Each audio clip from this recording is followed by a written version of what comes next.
Hello hello, je suis super heureuse de vous retrouver une nouvelle fois sur ma chaîne pour une nouvelle vidéo. Aujourd'hui, on va faire une petite vidéo sur mes inspirations parce que vous avez été très nombreux à me poser des questions sur où je trouvais mes idées. Est-ce que vous me posez des questions souvent sur est-ce que le patron que tu nous présentes aujourd'hui, est-ce que tu t'es dans la tête quand tu as commencé à patronner ce modèle? Donc je vais répondre un petit peu à vos questions, à vos interrogations dans ce petit post. Si vous me rejoignez aujourd'hui, je me présente rapidement. Je suis Cécile du Graouli Kikou. Le Graouli Kikou, c'est une marque de patron qui a été créée il y a très peu de temps. Je vous laisse aller voir sur mon site internet les premiers patrons sortis les dernières semaines, mois, du Graouli Kikou. Vous me retrouvez aussi sur Instagram où j'essaie d'être un peu plus présente et sur Facebook où je partage aussi quelques petits posts. Donc, la question qui taraude pas mal de monde, c'est est-ce que quand je sors un patron final, quand vous l'avez en pochette chez vous, est-ce que c'est le patron que j'avais dans la tête quand j'ai commencé à patronner ce modèle? Eh bien, je vais vous donner la réponse tout de suite. Absolument pas. C'est très rare que le modèle final soit le modèle qui était à la base initiale. Pourquoi? Ben parce que le premier patron, le premier modèle, j'allais dire le premier prototype que j'aurais fait de ce modèle, il aura été fait selon ce que j'ai dans la tête. Donc par exemple, là dans la tête, j'ai envie d'un col-tailleur, de boutonnière, là je parle pour Ruby, j'avais envie d'un col-tailleur simple, j'avais envie d'une déclinaison liquette, j'avais envie de quelque chose qui dessine un peu la silhouette mais pas trop, j'avais envie de manches, de déclinaison de manches, de confort. Voilà, c'était la base de Ruby. Quand j'ai fait ma première toile pour Ruby, elle me convenait très bien à moi parce que c'était ce que j'avais dans la tête, c'est ce que j'ai réalisé. J'ai vraiment, ma première toile a été ma réalisation réelle. C'était vraiment ce que j'avais dans la tête, que j'ai transcrit sur mon papier, que j'ai reporté sur ma toile. J'ai porté mon premier prototype, c'était vraiment mon idée. C'est l'idée de base. Donc quand j'ai eu réalisé cette toile, je me suis dit maintenant il faut que je la décline, elle est très bien, elle me plaît, c'est vraiment ce que j'avais envie de faire. Maintenant il faut que je réussisse à la décliner dans toutes les tailles. Là, premier problème, c'est que une morphologie, moi je fais du 42, une morphologie 42 et une morphologie 32 ou 60, on va être carrément sur des critères différents. On est sur des morphologies carrément différentes. Quelque chose de très cintré n'ira jamais à une taille 60 parce qu'en taille 60, on a tendance à avoir des hanches très droites, à avoir beaucoup de poitrine, à avoir parfois des hanches plus développées. Alors qu'en taille 32, on a souvent la taille fine, peu de poitrine, peu de fesses. Donc une taille 32, on va avoir envie de l'avoir très cintrée, alors qu'une taille 60, on va avoir envie de cacher souvent des formes, on va avoir envie on n'a pas envie de mettre en valeur en fait les choses qui nous déplaisent. Donc là, c'est la première problématique, c'est que ce patron doit convenir à tout le monde, et c'est là où c'est compliqué. Très souvent, je modifie mon patron au fur et à mesure que je monte dans les tailles. Dans les petites tailles, je vais être assez cintrée et je vais augmenter l'ampleur pour les plus grandes tailles pour qu'elle soit à l'aise aussi, qu'elle n'ait pas à faire ce travail là par elle-même, parce que souvent les grandes tailles doivent modifier elles-mêmes le patron pour être à l'aise. Là, j'ai essayé de faire le travail moi-même. Donc ça, c'est la première problématique, c'est d'adapter ce patron pour toutes les tailles. Le deuxième problème, c'est la technique. C'est-à-dire que j'ai fait mon patron, j'ai une formation de couture à la base, donc j'ai fait ce patron vraiment comme moi j'avais envie de le faire. Je me suis même pas rendu compte en fait de la technicité du modèle. Donc à cette étape-là, je reprends mon modèle et je me dis, voilà, est-ce que cette patte de boutonnage telle que je l'ai faite, elle est accessible à des débutants? Est-ce que ce col-là, il est accessible? Est-ce que j'ai eu le cas d'un vêtement il y a très peu de temps que j'avais monté avec un système de montage qui faisait qu'il n'y avait pas de couture apparente. C'était vraiment magnifique, c'était vraiment un travail, j'étais très fière de ce travail, j'avais envie de le sortir en patron. Et en fait, quand j'ai commencé à réfléchir à comment je pouvais expliquer le montage du patron, eh ben, tout est tombé à l'eau. Ce patron ne sortira pas parce qu'en fait, il est beaucoup trop technique. Et déjà, je n'arriverai pas à faire un livret technique qui pourra expliquer correctement comment le monter. Je pense qu'il y a une personne sur deux qui va être perdue et ne pas réussir. Le but d'un patron qu'on sort, c'est quand même que la personne réussisse à le coudre et soit contente de son travail. Si elle n'y arrive pas et que finalement le vêtement va finir en boule dans un placard ou dans une caisse, là où elle a ses chutes de tissu, moi j'ai rien gagné en fait. Moi mon but c'est que les personnes réussissent à le coudre et puissent les porter. C'est ma plus belle récompense, c'est quand vous portez mes vêtements. Et d'ailleurs merci à ceux qui les partagent sur les réseaux, ça me permet de voir mes patrons sur vous et ça me fait toujours vibrer, je suis toujours très très heureuse de ça. Donc d'ailleurs je remets le petit hashtag si vous voulez partager vos patrons sur les réseaux. N'hésitez pas, ça me fait toujours très très plaisir. En mettant le hashtag ou l'arrobase, vous m'avertissez en fait que vous avez posté et du coup je peux voir vos réalisations, ça me fait toujours très plaisir. Donc ce fameux patron qui était trop compliqué, il avait beau être magnifique, si je dois priver 80% des couturières amatrices de ce patron parce qu'il va être beaucoup trop technique, je ne vois pas l'intérêt. Donc ce patron-là, j'ai dû le reprendre, le resimplifier, le modifier. J'ai modifié énormément de choses dessus pour qu'il soit réalisable en fait. Je veux dire, je peux pas vendre un patron où il y aurait 20 heures de travail dessus. Je veux dire, c'est juste pas possible. J'ai vraiment envie que mon patron il soit accessible et qu'il y ait du plaisir en fait dans la réalisation de ce patron et pas de la souffrance, pas que vous finissiez en sueur avec vos aiguilles et puis non, c'est pas le but. Donc ce patron là il avait été beaucoup modifié à ce stade-là, à ce stade technique en fait où je vais étudier comment j'ai monté ma toile, comment je l'ai réalisée et donc parfois comment je peux la simplifier. C'est souvent dans ce sens-là où je l'ai monté et je me dis maintenant il va falloir réussir à le simplifier. Vous me connaissez maintenant, vous savez que je suis une grande amoureuse des finitions et donc je suis toujours dans un équilibre. Je cherche un équilibre entre de belles finitions mais une facilité de couture. C'est quelque chose qu'on arrive à concilier, mais il faut faire des concessions. Des fois, je propose dans mes patrons des techniques qui ne me satisfont pas à 100%, mais qui sont 1000 fois mieux que si j'avais choisi de juste surjeter et puis de vous proposer une couture toute simple.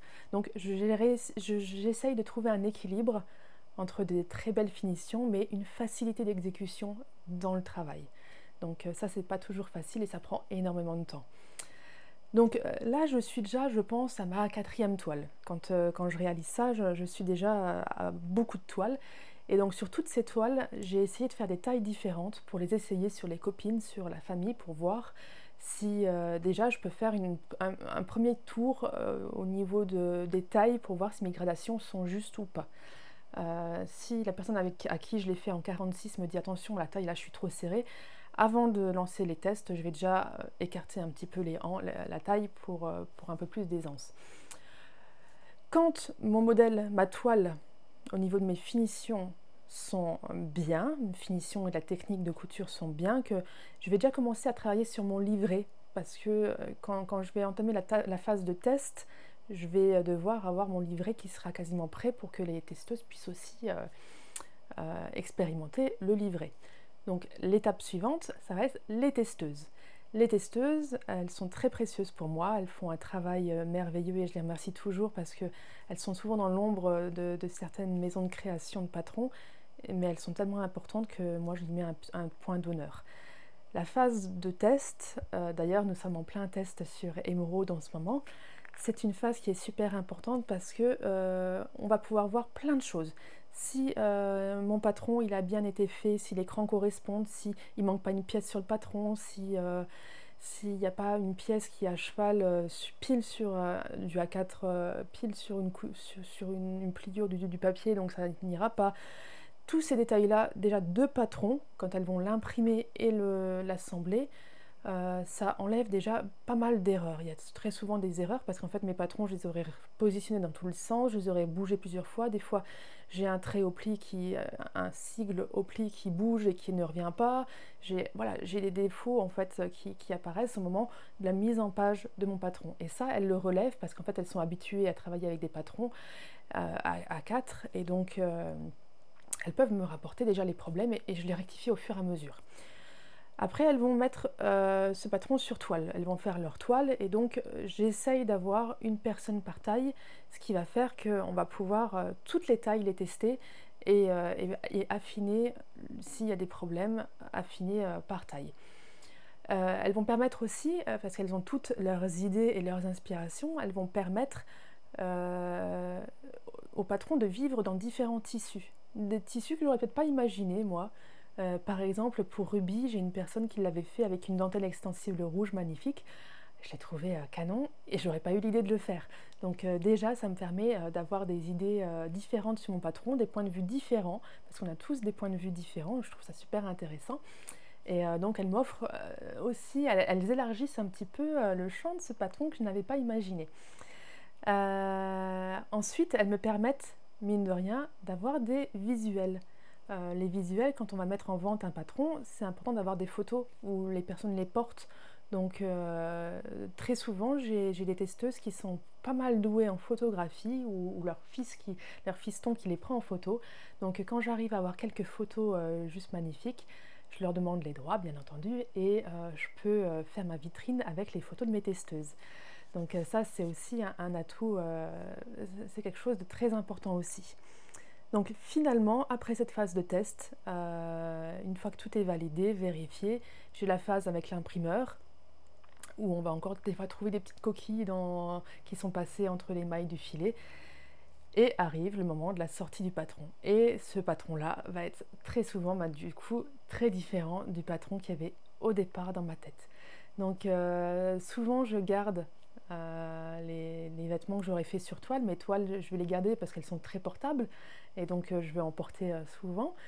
Et il y aura le produit final que vous connaissez qui apparaîtra du coup dans ma boutique.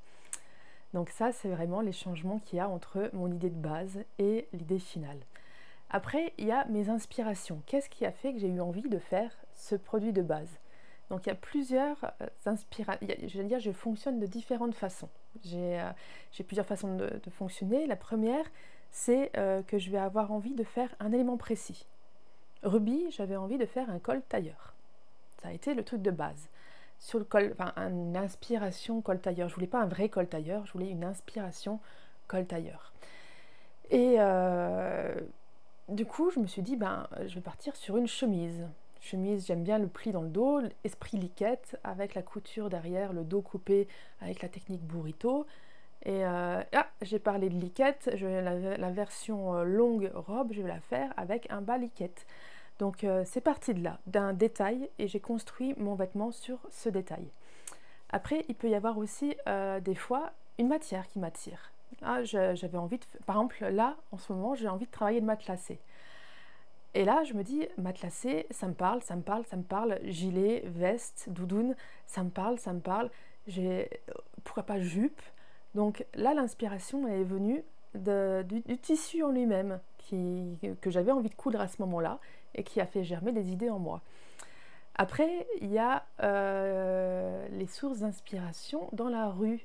J'adore m'installer à une terrasse de café et regarder autour de moi, observer les gens. J'observe les gens, je me dis, cette personne-là, elle a mal mis sa veste. Mais c'est joli le pli que ça fait là, sa veste, elle l'a juste mal mise en fait, ça fait un pli. Mais en fait, c'est joli, je trouve ça beau. Peut-être qu'on pourrait faire un truc sur l'idée là du pli, j'aime bien. Ou alors, cette personne-là, elle a dépareillé, elle s'est très mal habillée, elle n'a pas su associer ses vêtements. Mais finalement, si sur une veste comme ça, on fait un revers de la couleur de ses chaussettes, là, ça peut être pas mal. J'observe, me dire, cette femme, elle est très élégante, mais par contre, si elle avait mis un col-châle, ça aurait pu être magnifique. Donc, l'idée du col-châle qui sort. Donc, en observant les gens aussi, je prends beaucoup d'inspiration. Après, il y a forcément les réseaux sociaux. Pinterest, ça reste une source d'inspiration inépuisable. Quand j'ai une idée de base, souvent, j'ai une idée de base, par exemple, je sais pas, un col Mao. Je vais taper col Mao sur Pinterest et je vais avoir plein d'idées qui vont sortir. Il va m'aider à trouver des idées. Donc je m'inspire un petit peu de Pinterest. J'avoue que c'est pas ma source d'inspiration favorite, mais ça m'arrive de trouver des idées grâce à Pinterest. Après, il y a pour tout ce qui est inspiration de la nouvelle mode, forcément, je vais aller voir ce que les créateurs de mode de haute couture ont sorti pour avoir des idées des matières, des couleurs qui vont sortir par exemple cet hiver. Je sais déjà qu'il y aura du matelassé, il y aura de la fausse fourrure, il y aura du graou. Ça fait 3 ans qu'on est sur le graou, mais ça continue à venir. Il y aura du matelassé, il y aura toutes ces matières chaudes qu'on avait déjà l'hiver dernier, mais elles reviennent cette année encore une fois. Donc ça, je m'en inspire aussi. Les couleurs, on va être sur des tons vieux rose, brun, beige, ça revient de nouveau, donc j'en suis ravie parce que j'adore ces couleurs-là.